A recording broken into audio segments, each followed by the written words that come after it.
नमस्कार मेरे प्रिय दोस्तों, तो एक बार फिर हम आप सबके साथ हमारे प्रोग्राम में मौजूद हैं और हम बढ़ रहे हैं इन क्षणों में पवित्र सप्ताह की ओर। जी हां, उस सप्ताह की ओर कि जो मानवता के इतिहास का सबसे महत्वपूर्ण सप्ताह है। यह सप्ताह शुरू होगा इस आने वाले रविवार से, जो पाम संडे की शुरुआत के साथ होगा, और हम बढ़ेंगे उसके पश्चात गुड फ्राइडे की, जिस दिन प्रभु यीशु ने पूरी मानवता के लिए, उनके दुखों के लिए, उनके दर्दों के लिए अपने आप को क्रूस पर त्यागा। मगर आप यहां पर हों शायद उस चीज के शोक को मनाते हुए कि हां, उन्होंने दुख सहे, दर्द सहे, मगर क्या आप भी वो दुख दर्द अपने जीवन में सह रहे हैं क्योंकि उन्होंने सहे? यदि आप सह रहे हैं तो मेरे दोस्त, आपको उस क्रूस पर त्याग का अर्थ समझ नहीं आया। और यही है कि जो मैं आप तक यहां पर लेकर आना चाहता हूं कि यदि आप अपने दुखों में मौजूद हैं, अपनी समस्याओं में मौजूद हैं, अपनी पीड़ाओं में मौजूद हैं, तो हमारा हेल्पलाइन नंबर यहां पर आप सबके लिए मौजूद है। और मैं चाहता हूं इस वक्त हमें कॉल करें हमारे हेल्पलाइन नंबर पर, जो है 9167246171। जी हां, यहां पर आप हमें अपने व्हाट्सएप मैसेज भेज सकते हैं या आप हमें ऑडियो रिकॉर्ड करके भेज सकते हैं। हम यहां पर मौजूद हैं आपकी सहायता के लिए, आपके दुखों के समाधान के लिए। जी हां, और यदि आप अपनी रिक्वेस्ट को हमारे प्रोग्राम में सम्मिलित कराना चाहते हैं, हमारा हेल्पलाइन नंबर इस्तेमाल कर सकते हैं। हमारी असिस्टेंट यहां पर मौजूद होंगी आप सबकी रिक्वेस्ट को प्रार्थना जार में रखने के लिए। तो कर सकते हैं कृपया करके, और असिस्टेंट ले सकते हैं लोगों की रिक्वेस्ट को।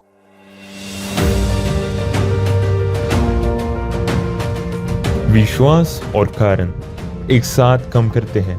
दुनिया वाली ही सोचे कि दुनिया मूर्ख है, लेकिन वास्तव में विश्वास बुद्धिमान है। यह हमें सिखाता है कि हमें खुश रहने का अधिकार है। यह हमें हार के जीवन को अस्वीकार करना और जीत के जीवन को थामना सिखाता है। यदि आपके जीवन में कुछ भी काम नहीं कर रहा है, तो आप समय आ गया है कि आप अपने विश्वास का उपयोग अपनी दिल की इच्छाओं को अस्तित्व में लाने के लिए करें। यूनिवर्सल चर्च आपके जीवन को बदलने के लिए आस्था का स्थान। जी, मेरे पास यहाँ पर कुछ रिक्वेस्ट मौजूद हैं और अभी भी आपके पास मौका है कि आप अपना रिक्वेस्ट हमें भेज सकते हैं। तो मेरे पास यहाँ पर छत्तीसगढ़ से ये रिक्वेस्ट है। इसने कहा कृपया करके मेरी बेटी के लिए प्रार्थना करें। उनको गॉल स्टोन्स है और डॉक्टर कह रहे हैं कि उनको सर्जरी की जरूरत होगी, तो वो चाहते हैं हम उनके लिए प्रार्थना करें। उत्तर प्रदेश से ये रिक्वेस्ट इसने कहा कृपया करके मेरे बेटे के लिए प्रार्थना करें। उनको नेजल इन्फेक्शन है और वो चाहते हैं कि परमेश्वर उनको इससे छुटकारा दे। मैं बताना चाहती हूँ कि अगर आप बीमार हो और आप चाहते हो प्रार्थना प्राप्त करना, इस प्रोग्राम के अंत में हम प्रेयर करने जा रहे हैं, तो अपने साथ में गिलास पानी आप तैयार कर सकते हैं कि आप हमारे साथ में इस प्रेयर में हिस्सा ले सके। और याद रखना कि ये सारे जो प्रेयर आप हमें भेज रहे हो ये बिल्कुल मुफ्त है और आपको कुछ भी अदा करने की जरूरत नहीं है। तो यहाँ पर और मेरे पास रिक्वेस्ट है पुणे महाराष्ट्र से। इसने कहा है कृपया करके मेरी शादीशुदा जिंदगी के लिए प्रार्थना करें। मुंबई से ये रिक्वेस्ट इसने कहा है कृपया करके मेरी नानी के लिए प्रार्थना करें, उनको कैंसर है। तो मैं बताना चाहती हूँ कि अगर आप मुंबई से हैं, हम मुंबई में इस वक्त मौजूद है, आप आकर हमसे यहाँ पर मिल सकते हैं हमारे चर्च में जो मौजूद है विक्रोली में, जैसे हम बता रहे हैं आपको। तो आप हमें कॉल कर सकते हो और हम आपको एड्रेस भेज सकते हैं कि आप आकर हमसे यहाँ पर मिल सकते हैं। और एक और रिक्वेस्ट यहाँ पर, इसने नहीं कहा कि वो कहाँ से है, पर उसने कहा कि मेरी मम्मी के लिए प्रार्थना करें। उनकी माँ को डिप्रेशन है और उनके घर में शांति नहीं है। तो आप भी अपनी रिक्वेस्ट इस वक्त हमें यहाँ पर भेज सकते हैं कि आप सबके रिक्वेस्ट को हम इस प्रार्थना जार में यहाँ पर शामिल कर सके, कि आप सबके लिए हम प्रार्थना कर सके। मेरे पास यहाँ पर कुछ और रिक्वेस्ट है, पर इसको मैं लूंगी इस प्रोग्राम के दूसरे हिस्से में। मैं यहाँ पर वापस रहूंगी आप सबके रिक्वेस्ट को लेने के लिए। अगर आप तनाव से पीड़ित हैं, आपके परिवार में हमेशा लड़ाई झगड़े होते हैं, आप रात को सो नहीं पाते हैं इतनी सारी समस्याओं की वजह से, और आप अपने आप को डुबा रहे हो इस लत में, आपकी आर्थिक जिंदगी में समस्याएं हैं, एक जगह है जहां पर आपको सहायता प्राप्त हो सकती है।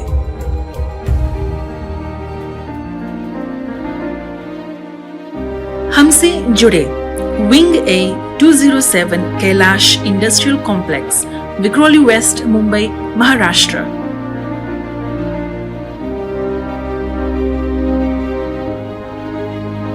तो जी हाँ मेरे दोस्त, आपके पास भी यही अवसर है कि जिस प्रकार बहुत सारे लोग यहां हम तक पहुंचकर सहायता प्राप्त कर रहे हैं, आप भी अपने लिए इस सहायता को पा सकते हो। और ये मैं दिखाना चाहता हूं आपको, केवल शब्दों के साथ नहीं मगर वास्तविकता में, कि संप्रीत की कहानी से आप जानोगे कि किस प्रकार इसकी जिंदगी थी, कैसे इसका जीवन था, किस प्रकार से वो आत्महत्या के विचारों से जूझ रही थी, किस प्रकार की तकलीफों से अपने परिवार में वो जूझ रही थी, यहां तक कि जब सब लोग उसके खिलाफ थे, कैसे उसने अपने उन समस्याओं से पार पाई। तो चलिए इन्हीं के मुंह से सुनते हैं, पूरे ध्यान से देखें और रख सकते हैं कृपया करके इस परिवर्तन की कहानी को। देखते हैं। मेरा नाम सिमप्रीत भामरा है।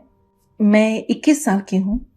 मैं 15 साल की थी जब मैं स्कूल जाती थी, तो मैं बहुत सी समस्याओं का मैंने सामना करना शुरू किया।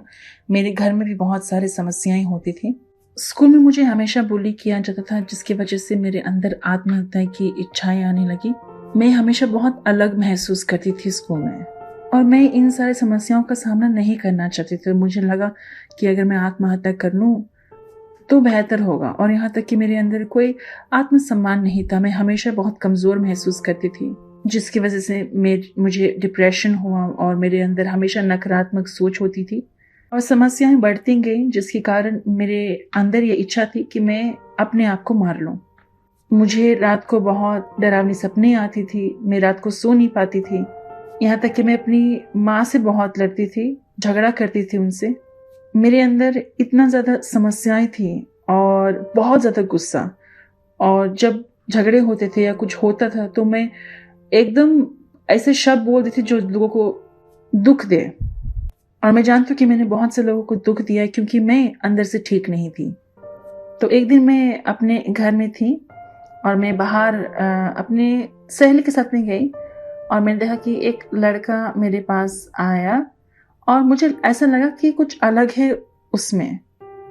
जिस तरह से वो बात कर रहा था और बहुत सम्मान के साथ में उन्होंने हमसे बात की, और उन्होंने कहा कि वो मुझे और मेरी सहेली को आमंत्रित करना चाहते अपने यूथ ग्रुप में। और मुझे ऐसा लगा कि ये अलग इस तरह से है क्योंकि वो चर्च से हैं, और उसने हमें बार बार आमंत्रित किया चर्च में आने के लिए, यूथ ग्रुप में आने के लिए। और हमेशा मैं रिजेक्ट कर देती थी क्योंकि मैं अपने हिसाब से करना चाहती थी चीज़ें। और वो एक ऐसा समय था जब मुझे लगा था कि अब मेरे लिए कोई और रास्ता नहीं है, कि सब कुछ बिखर चुका है, अब मैं कुछ नहीं कर सकती। मेरा परिवार टूट चुका था, मेरे जो दोस्त थे वो मेरे साथ में अब नहीं थे, और मैं अंदर से खुश नहीं थी। और मुझे लगा कि मुझे सब लोगों ने छोड़ दिया है, और मैंने सोचा कि मैं आत्महत्या कर लूँ। और उसी वक्त मेरे अंदर एक सोच आई कि नहीं, आपका एक दोस्त है जो बार बार आपको आमंत्रित करता है चर्च में जाने के लिए, यूथ ग्रुप में जाने के लिए। तो उस दिन मैंने उनको कॉल किया, और मुझे याद है कि उस दिन वो आया और उन्होंने मुझे विश्वास के वचन दिए, उन्होंने मेरे लिए प्रार्थना की। और मुझे याद है कि अगर शायद वो शब्द मुझे उस दिन नहीं प्राप्त होता तो मैं अपने आप को मार चुकी होती, क्योंकि मैं अपनी ज़िंदगी से पूरी तरह से मैं थक चुकी थी। और मैंने निर्णय लिया यूनिवर्सल चर्च आने के लिए। और जब मैं चर्च में आई तो मैंने जाना कि जो मैं बचपन से सीख रही थी वो सब कुछ को मुझे त्याग करना पड़ा। उस विश्वास को जो मेरे अंदर था उस वक्त, मेरे अतीत के चीज़ें जो मैं करती थी, उन सब को मुझे त्याग करना पड़ा कि मैं सच्चे परमेश्वर को मान सकूं। और जब मैं ये कर रही थी, जब मैं चर्च में आ रही थी, तो मुझे बहुत ज़्यादा पीड़ा का सामना करना पड़ा अपने परिवार वालों के कारण। और मैं जानती हूँ कि बाइबल में इसके बारे में लिखा है कि आपके विश्वास के कारण आप पीड़ा झेलोगे। और इस पीड़ा के समय परमेश्वर ने मुझे छुटकारा दिया उस मारपीट से, उस तनाव से जो मेरे घर में उस वक्त था, क्योंकि मैंने इतना बड़ा कदम लिया था त्याग करने के लिए। अपने सारे रीति रिवाज को, सब चीज़ों को मैंने त्याग किया था, और परमेश्वर को, सच्चे परमेश्वर को मैंने माना था। इसकी वजह से मुझे दृढ़ बना रहना पड़ा कि मैं उन चीज़ों की ओर ना देखूं जो मेरे घर में हो रहा है, जो लोग मुझे बोल रहे हैं, उसके और मैं नहीं देखती थी। मेरे दिल में सिर्फ ये था कि मुझे सभाओं में हिस्सा लेना है और मुझे चर्च में रहना है, उस शब्द को ग्रहण करना है, क्योंकि मैं जान चुकी थी कि अगर मैं चाहती हूँ कि परमेश्वर मेरी जिंदगी को बदले तो मुझे अपने हिस्से का काम करना जरूरी है। जो भी कुछ हो रहा था उसको साइड में रखकर मुझे पता था कि मुझे चर्च में जाना है, वचन को सुनना है और उस पर अभ्यास करना है कि परमेश्वर मेरी जिंदगी में कार्य कर सके। मेरे अंदर एक प्यास थी कि मेरी जिंदगी परिवर्तित हो। मैं थक चुकी थी इस तनाव से, इस उदासी से, इस खालीपन से मैं थक चुकी थी और मेरे अंदर ये विश्वास था कि जो भी कुछ मैंने उस दिन सभाओं में सुनी थी वो मेरी जिंदगी में हो सकता है। और मैंने बपतिस्मा लिया और अपनी जिंदगी को परमेश्वर को समर्पित किया। और जब मैंने ये किया, मुझे याद है कि मैंने पश्चाताप किया हर एक चीज से जो मैंने गलत किया था। मैंने पापों से, मेरे उन सारे दुख से जो मेरे अंदर था, जो भी कुछ मैंने गलत किया था, मैंने अपने आप को नम्र बनाया परमेश्वर के सामने और मैंने पश्चाताप किया। और मैंने अपने अंदर उसी वक्त एक बदलाव देखा, मेरी सोच में एक बदलाव था और मैं मुक्त थी हर एक पाप से। पर मुझे याद है कि पवित्र आत्मा प्राप्त करने के लिए मुझे दृढ़ रहना जरूरी था कि मैं पाप से दूर रहूं, बाइबल पढूं, उपवास करूं, पवित्र आत्मा की खोज करूं, वो सब कुछ करना कि मुझे पवित्र आत्मा प्राप्त हो। और मैंने कहा, परमेश्वर, अगर मैं यहाँ से बाहर जाऊंगी बिना पवित्र आत्मा से तो मैं उन चीजों का सामना नहीं कर पाऊंगी जो मेरे सामने आ रहे हैं। और जब पास्टर ने कहा उस दिन सभा में कि पवित्र आत्मा को ग्रहण करे, मेरे अंदर एक सुनिश्चित है कि परमेश्वर मेरे अंदर थे। और ये बहुत शानदार है क्योंकि एक शांति मेरे अंदर था और एक आनंद, इसको मैं बयां नहीं कर सकती। और उसके बाद में अभी तक मेरे अंदर एक अग्नि है, पवित्र आत्मा की अग्नि, और हर दिन मुझे त्याग करने की जरूरत पड़ती है। सब कुछ जो मैंने किया और जो भी त्याग मैं कर रही हूं, इन सब का लाभ है क्योंकि आप देखते हो वो फल, आप अपने त्याग का फल देखते हो। आप परमेश्वर को नहीं नकार सकते जब आप देखते हो कि उन्होंने आपके लिए कितना कुछ किया है। आज मेरे अंदर परमेश्वर की प्रकाश है। आज मैं पूर्ण हूं, पूरे तरह से बहुत खुश हूं। मुझे इन चीजों की ओर नहीं देखना पड़ा कि लोग मेरे बारे में क्या सोचते हैं, क्या बोलते हैं मेरे बारे में। सबसे जरूरी था मेरे लिए कि परमेश्वर ने मुझे स्वीकार किया है। मेरे माता पिता आज बदल रहे हैं, अब वो स्वीकार करते हैं मेरे विश्वास को। और परमेश्वर ने मेरे घर में बहुत सारे चमत्कार किए हैं। हमेशा परमेश्वर मेरे विश्वास के कारण मेरी जिंदगी में कार्य करते हैं। आज मैं अपने कॉलेज में हूँ और अपनी डिग्री को ख़त्म करने हूँ और मेरे पास एजुकेशन है, मेरे पास खुद का घर है और मेरी प्यार की ज़िंदगी भी बहुत अच्छा है। आज परमेश्वर का सेवक मेरे साथ में है और मुझे चिंता करने की ज़रूरत नहीं है। समस्याओं की वजह से आज परमेश्वर ने सब कुछ ठीक कर दिया। हर एक चीज एक सही समय पर हुआ और ये सब कुछ मेरी जिंदगी में हुआ क्योंकि परमेश्वर का कार्य मेरी जिंदगी में हुआ। मैं आभारी हूँ उन सारी चीजों के जो परमेश्वर ने मेरे लिए किया और मुझे खुशी होती है बोलने के लिए कि आज मैं परमेश्वर की बेटी हूँ। यूनिवर्सल चर्च का समय।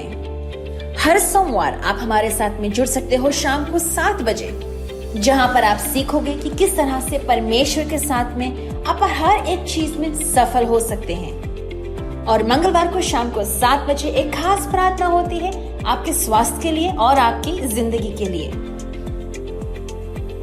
और बुधवार को शाम को 7 बजे हम जुड़ते हैं इकट्ठा एक साथ, जहां पर आप सीखते हो परमेश्वर के वचन के द्वारा किस तरह से आप अपनी आध्यात्मिक जिंदगी को मजबूत बना सकते हैं। और आप सबके परिवार के लिए एक बेहद ही खास दिन गुरुवार के शाम 7 बजे, जहां पर हम आप सबके लिए प्रार्थना करते हैं, आपके परिवार के लिए, और यहाँ तक कि टिप्स देते हैं किस तरह से आप अपने परिवार को खुशहाल बना सकते हैं। शुक्रवार शाम को 7 बजे एक मजबूत प्रार्थना होती है आप सबके लिए, कि परमेश्वर आपको हर एक बुराई और नकारात्मक चीजों से छुटकारा दे। अगर आपके पास कोई असंभव केस है तो उसके लिए शनिवार को शाम को 7 बजे खास प्रार्थना होती है, जहां पर हम नामुमकिन को मुमकिन में बदलने के लिए प्रार्थना करते हैं। रविवार का दिन जो परमेश्वर का दिन है, जहां पर आप परमेश्वर के वचन को सीखते हो और आपके पास एक मौका है कि आप अपने पिता के निकट आ सके। रविवार को सुबह 10 बजे। तो याद रखें, यूनिवर्सल चर्च का समय सोमवार से लेकर शनिवार तक शाम को 7 बजे और रविवार को सुबह 10 बजे। हमारे पास और भी समय मौजूद है, जिसको जानने के लिए हमसे संपर्क करें। यूनिवर्सल, जहां एक नई जिंदगी आपका इंतजार कर रही है। आपने ध्यान दिया संप्रीत की कहानी पर कि किस प्रकार उसकी जिंदगी में वो तकलीफें थी, मगर कब तक? जब तक उसे इन शब्दों के बारे में नहीं पता चला कि बहुत सारे शायद लोग इस प्रकार हों कि आप यहां पर मौजूद हों, हर साल आप शोक मनाते हो। इन दिनों के दौरान, इन दिनों में प्रभु ने बहुत दुख उठाया था, बहुत कलेश सहे थे, उनको मारा गया, उनको कूटा गया, मगर किस लिए वो यहां पर आए थे? जब संप्रीत को यह समझ में आया परमेश्वर के वचन उनके जीने का, उनके यहां पर आने का मकसद, तब उनकी जिंदगी में बदलाव हो। और यही है कि जो बाइबल में परमेश्वर के शब्द हमें बताते हैं, जो भविष्यवाणी प्रभु यीशु के आगमन के लिए की गई थी। कि देखिए यशायाह की पुस्तक अध्याय 53 और वचन 4 कि जो कहता है इस प्रकार, निश्चय उसने हमारे रोगों को सह लिया और हमारे ही दुखों को उठा लिया, तो भी हमने उसे परमेश्वर का मारा कूटा और दुर्दशा में पड़ा हुआ समझा। प्रभु यीशु आए इस संसार में हमारे दुखों को अपने ऊपर लेने के लिए। इसी के लिए उन्होंने उस क्रूस पर अपने मृत्यु को सहा, मृत्यु तक उन्होंने ग्रहण की, ताकि हम अपनी जिंदगी में इन दुखों में ना रहें, इस तनाव में, इन पीड़ाओं में, इन चिंताओं में, परिवार की समस्याओं में। और आप यहां पर शायद मौजूद हों इस वक्त, मुझे देखते हुए, मुझे सुनते हुए। यहां पर मैं आपके लिए एक डॉक्ट्रीन, अलग डॉक्ट्रीन लेकर नहीं आ रहा हूं। आप शायद किसी भी धर्म के हो सकते हैं, किसी भी जाति के हो सकते हैं। प्रभु यीशु आए सबके लिए। उन्होंने पूरी मानवता के लिए अपने प्राणों को त्यागा। आप हो सकते हो, आपका विश्वास कुछ भी हो सकता हो, आपका धर्म, आपकी जाति कुछ भी हो सकती हो, मगर यहां पर दर्ज है कि उन्होंने हमारे लिए, हम सब के लिए, कि जो चाहते हैं बदलाव, जो चाहते हैं अपनी जिंदगी में परिवर्तन, आपके लिए क्रूस पर अपनी मृत्यु को सहा, अपनी मृत्यु को स्वीकार किया और उन्होंने उस मृत्यु को जीता हमारे लिए, आपके लिए, मेरे लिए, हम सब के लिए। और इस वक्त यदि आप यहां मौजूद हैं दुखों को झेलते हुए, तो दुख झेलना बंद करें मेरे दोस्त। इसीलिए है हमारे प्रोग्राम का नाम स्टॉप सफरिंग। जी हां, कि प्रभु यीशु ने जब उसका भुगतान कर दिया है हमारे दुखों का, हमारे अपराधों का, हमारी गलतियों का, किस लिए है? कि मुझे इन दुखों को झेलने की आवश्यकता है।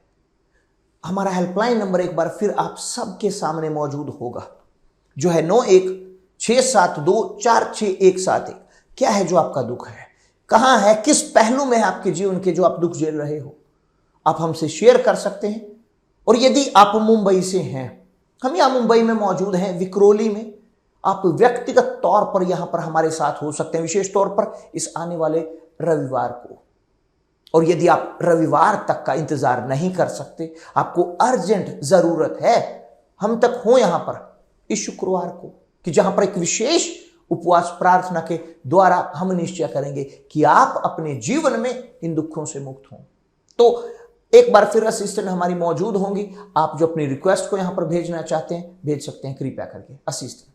जी, आप जो हमें इस वक्त कॉल कर रहे हैं, अगर आपका फोन नहीं लग रहा है या कोई नहीं उठा रहा है, बिजी आ रहा है, तो कृपया कर मैं बताना चाहती हूँ कि जो दिए गए नंबर है नीचे यहाँ पर, आप इस पर हमें व्हाट्सएप पर मैसेज कर सकते हैं। आप हमें मैसेज करके बता सकते हैं कि आपका नाम क्या है, आप किस स्टेट से हैं, किस राज्य से आप हमें मैसेज कर रहे हैं और किस चीज़ के लिए आप प्रार्थना चाहते हैं। और वहां पर आप लिखकर भेजिए और हम लिखकर इस प्रार्थना जार में यहाँ पर शामिल करेंगे और बहुत ही जल्द हम आप सबके लिए यहाँ पर प्रार्थना करने जा रहे हैं। तो यहाँ पर दिल्ली से रिक्वेस्ट इसने कहा है कृपया करके प्रार्थना करिए उनकी आर्थिक जिंदगी के लिए। किसी ने उनसे 3 लाख का लोन लिया था और वो चुका नहीं रहा है और वो चाहते हैं हम उनके लिए प्रार्थना करें। अहमदाबाद से रिक्वेस्ट उसने कहा कि मैं बीमार हूँ और यहाँ तक कि वो काम नहीं कर पाते अपनी इस बीमारी के लिए और उनका आयरन लेवल भी बहुत कम है, तो वो बहुत कमजोर महसूस करते हैं। तो याद रखें एक बार फिर कि अपने गिलास पानी को आप तैयार कर सकते हो, क्योंकि इस प्रोग्राम के अंत में हम प्रेयर करेंगे आपके लिए और आप अपने साथ में इस गिलास पानी को तैयार कर आप पी सकते हैं अगर आप भी बीमार हैं तो। और एक और रिक्वेस्ट यहाँ पर है, असम से इसने कहा मेरे लिए प्रार्थना करें, उनके बैक में पेन होता है। महाराष्ट्र से इसने कहा है कृपया कर उनके लिए प्रार्थना करें, उनको फंगल इन्फेक्शन है। झारखंड से इसने कहा कृपया कर मेरे लिए प्रार्थना करें, वो डायबिटीज के पेशेंट है और वो चाहते हैं कि परमेश्वर उनको इससे छुटकारा दे। मध्य प्रदेश से ये रिक्वेस्ट उसने कहा उनको जॉब नहीं मिल रहा है। और एक और रिक्वेस्ट यहाँ पर इसने कहा मेरी पत्नी के लिए प्रार्थना करें, उनके अंदर हमेशा नकारात्मक विचार आते हैं और शांति नहीं है। वेस्ट बंगाल से ये रिक्वेस्ट उसने कहा कृपया कर प्रार्थना करें मेरे परिवार वालों के लिए, क्योंकि वो मसीह में नहीं है और वो चाहते हैं कि वो मसीह को जाने। तो आप भी अपनी रिक्वेस्ट को हमें यहाँ पर भेज सकते हैं कि आप सबके रिक्वेस्ट को हम इस जार में यहाँ पर शामिल कर सके और हम आप सबके लिए यहाँ पर प्रार्थना करेंगे। जब परमेश्वर ने हर चीज की रचना पूरी की, हर एक चीज सही तरीके से थी और हमेशा के लिए इसे इसी प्रकार होना चाहिए था, एक पूर्ण नियम के अनुसार। मगर कुछ हुआ, एक गहरी खाई ने हमें अलग कर दिया और हमें पूरी तरह से बदल दिया। मैं तुम्हारी कुटिलता के अधीन रहा। जानता हूं कि शायद आप इसको अधिक महत्व नहीं देते, मगर मुझे बोलने की जरूरत है। मैं ठीक नहीं, आप नहीं जान पा रहे। हर दिन कमजोर, हर दिन कुछ न कुछ होते हुए और मेरे ऊपर कोई नियंत्रण नहीं। यहां तक कि मेरा घर भी उसी प्रकार नहीं।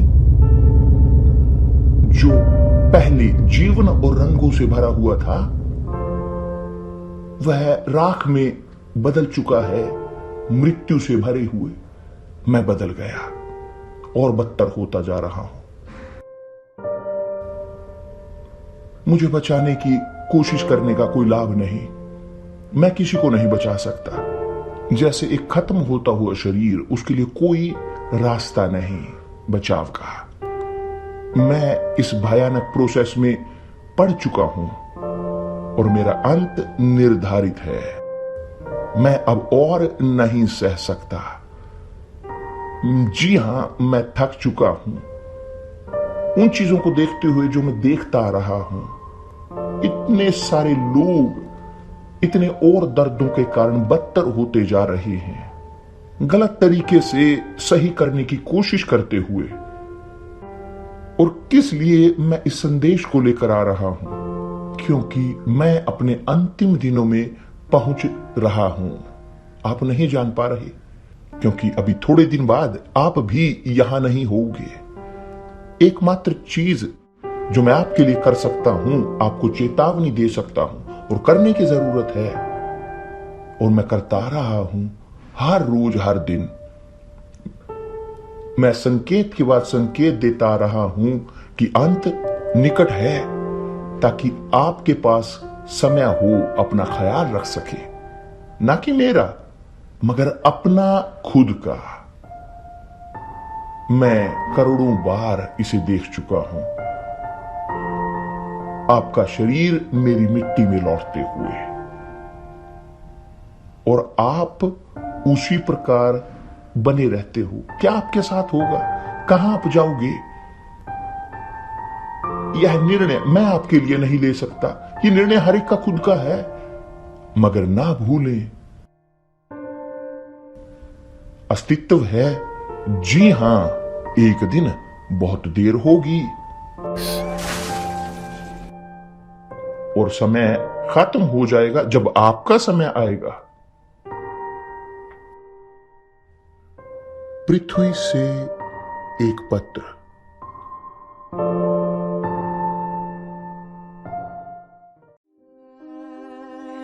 तैयार कर ले अपने पानी के गिलास को क्योंकि अब है समय प्रार्थना का।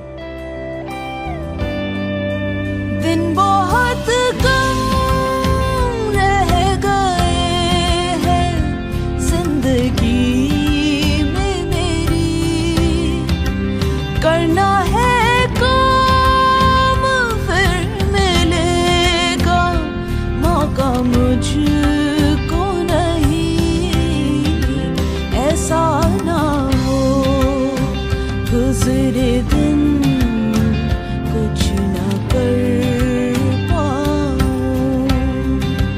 अनंत के लिए कुछ ना कमा जाऊं, इससे पहले कि चला जाऊं इस दुनिया से।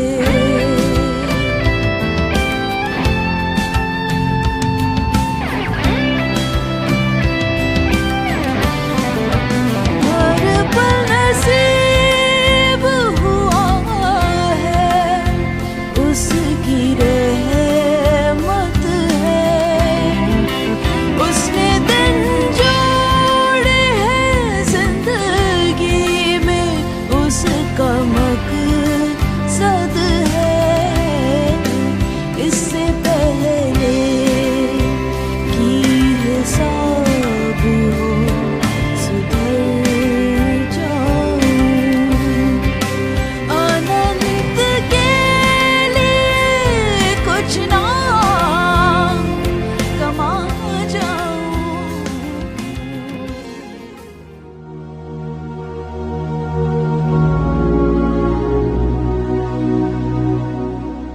मेरे प्रभु, मेरे परमेश्वर, प्रभु यीशु मसीह के नाम से प्रभु मैं आपसे विनती करता हूं, किन क्षणों में जो लोग हमारे साथ यहां पर मौजूद हैं, जो अपनी रिक्वेस्ट हमें भेज रहे हैं, जिनकी रिक्वेस्ट यहां हमारे पास इस जार में मौजूद है, उन सब के लिए प्रभु मैं विनती करता हूं कि इनकी ओर देखें, इनकी पीड़ाओं की ओर देखें। प्रभु आप किसी विशेष वर्ग के लिए नहीं आए, किसी विशेष समुदाय के लिए नहीं आए, मगर आप आए सब के लिए, और आपने अपने प्राणों को दिया ताकि हम अपने जीवन की उन पीड़ाओं से मुक्त हो सके, अपने दर्दों से, अपनी तकलीफों से, बीमारियों से, कि मेरे परमेश्वर इन क्षणों में आपका सामर्थ्य पहुंचे इस घर के अंदर, कि जिस घर में तनाव है, चिंताएं हैं, लड़ाइयां हैं, लत की समस्याएं हैं, कि जिसके कारण मेरे परमेश्वर ये जी रहे हैं एक ऐसे जीवन को कि जो आपके शब्दों से दूर है, आपके वादों से दूर,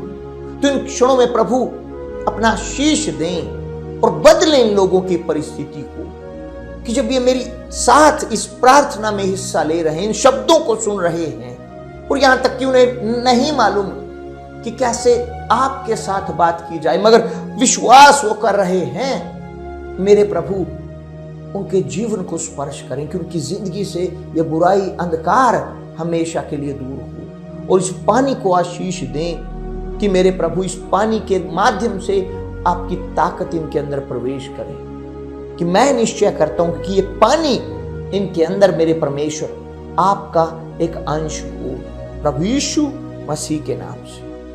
पिए मेरे दोस्त इस पानी को,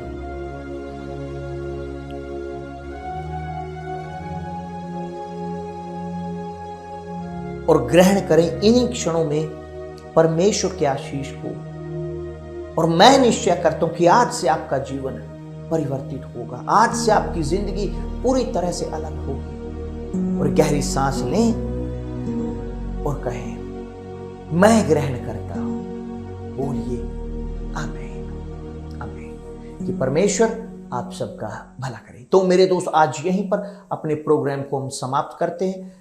कल एक बार फिर हमारे प्रोग्राम में इसी चैनल पर इसी समय मौजूद हम रहेंगे। तब तक के लिए परमेश्वर आप सबके साथ रहे, परमेश्वर आप सबका भला करे।